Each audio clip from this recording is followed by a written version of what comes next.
Tülay'dan Örgüler YouTube kanalıma hoş geldiniz. Bugün harika bir model başlayacağız. Şöyle orta kalınlıkta bir ip kullanacağım. Şişlerim 3,5 numara. Şöyle 2 sırada haroşa lastik hazırladım. Şimdi bu model için ilmek sayısı 6 ve 6'nın katları şöyle artı 4 ilmek olacak. Yani her model 6 ilmekten oluşacak. En sonuna 4 ilmek ekleyeceğiz. 6 6 6 diye devam edecek. Yapacağımız örgüye göre bu şekilde ilmek sayısını ayarlayacağız. Birinci sıra ön yüzündeyim. Kenar ilmeğinden sonra 2 ilmek ters. Siz istediğiniz lastiğin üzerine başlayabilirsiniz. Ben böyle küçük bir haroşa lastik hazırladım. 2 ters ilmekten sonra 4 ilmek düz. 4 ilmek düz. 2 ilmek yine ters. 4 ilmek düz. Sıra sonunda 2 ters ilmek. Daha sonra kenar ilmeğimi de düz olarak ördüm. Sıramı tamamladım. İkinci sıra arka yüzündeyim. Kenar ilmeğinden sonra ilmeklerimi olduğu gibi örüyorum. Düzleri düz, tersleri ters.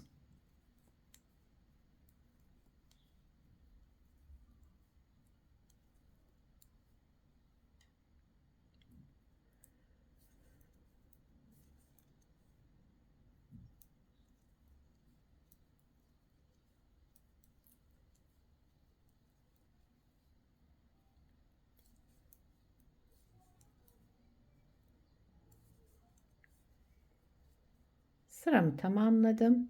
Üçüncü sıra ön yüzündeyim. Şimdi burada şu 4 ilmeğimizde şekillendireceğiz.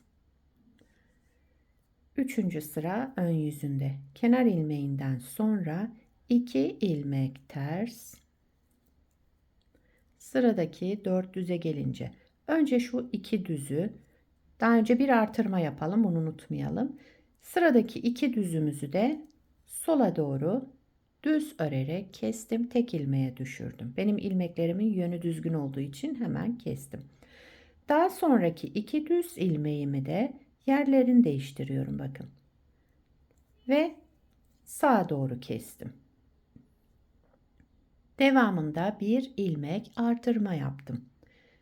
Kestikten sonra tekrar artırma yaptık. Burada da önce artırma, daha sonra kesme yapmıştık. İlmek sayımız yine aynı. Eksilme olmuyor.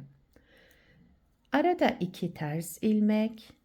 Şu arada ördüğümüz 2 ters ilmek. Daha sonra bir artırma, sıradaki 2 düz ilmeğimi sola doğru kestim. Devamındaki 2 düz ilmeği de tekrar sağa doğru kestim ve bir artırma yaptım. Yine ilmek sayımız 4. 2 ilmek sıra sonunda ters, daha sonra kenar ilmeği. Üçüncü sırayı tamamladım. Dördüncü sıra arka yüzündeyim. Kenar ilmeğinden sonra 2 düz ilmek, 4 ters ilmek.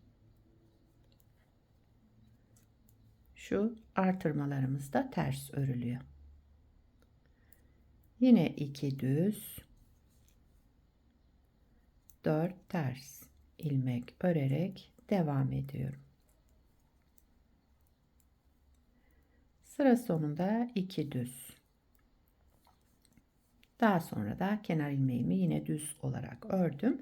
Modeli bir kez kurduk. Şöyle model böyle devam ediyor. Bir kez daha kuralım, daha iyi anlaşılır olsun. Şurada birinci sırada ne yaptıysak aynı şekilde devam ediyoruz.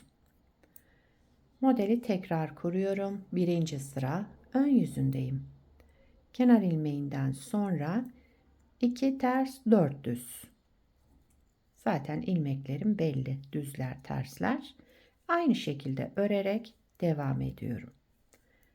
Düzleri düz, tersleri ters örüyorum. Birinci sıra ön yüzündeyim. Yani ikinci modeli kurarken 2 ters, 2 4 düz, yani 2 ters 4 düz örmüş oluyoruz. Sıramı tamamladım. Kenar ilmeğimi de düz ördüm. İkinci sıra arka yüzündeyim.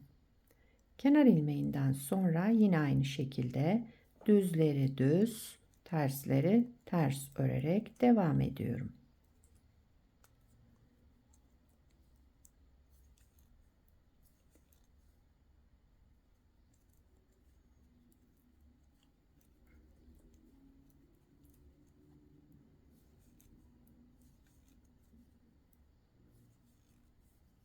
Evet.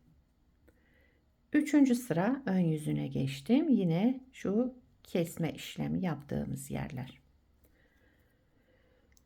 Üçüncü sıra ön yüzünde kenar ilmeğinden sonra 2 ilmek ters örelim yine.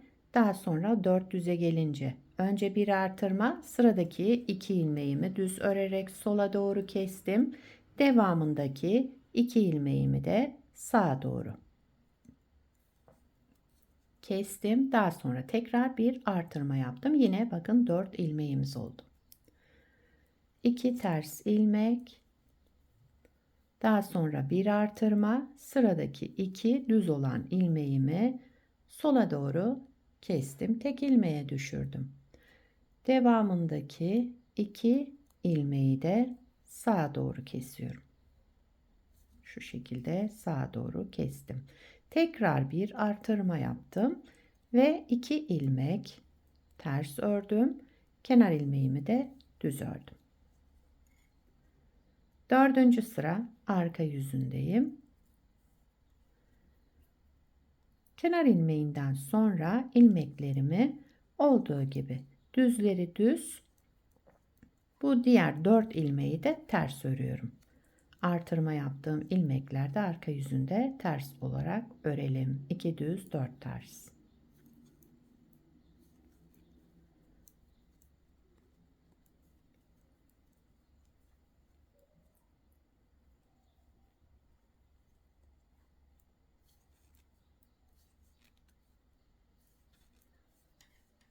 Evet, sıramızı tamamladık. Model böyle devam ediyor. Bakın şöyle.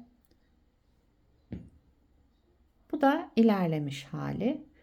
Burada 2 diş haroşa lastik yaptık. Yani 4 sıradan oluşan lastiğimizi yaptık. Ben düz örerek yapıyorum haroşalarımı.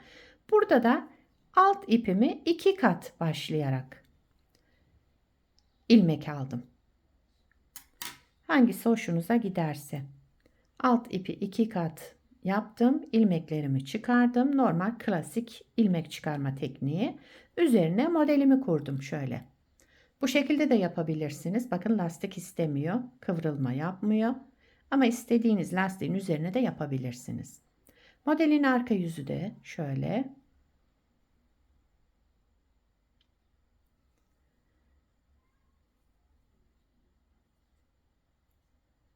Evet, bugünkü modelimiz de buydu arkadaşlar. Umarım beğenirsiniz, benimle yaparsınız.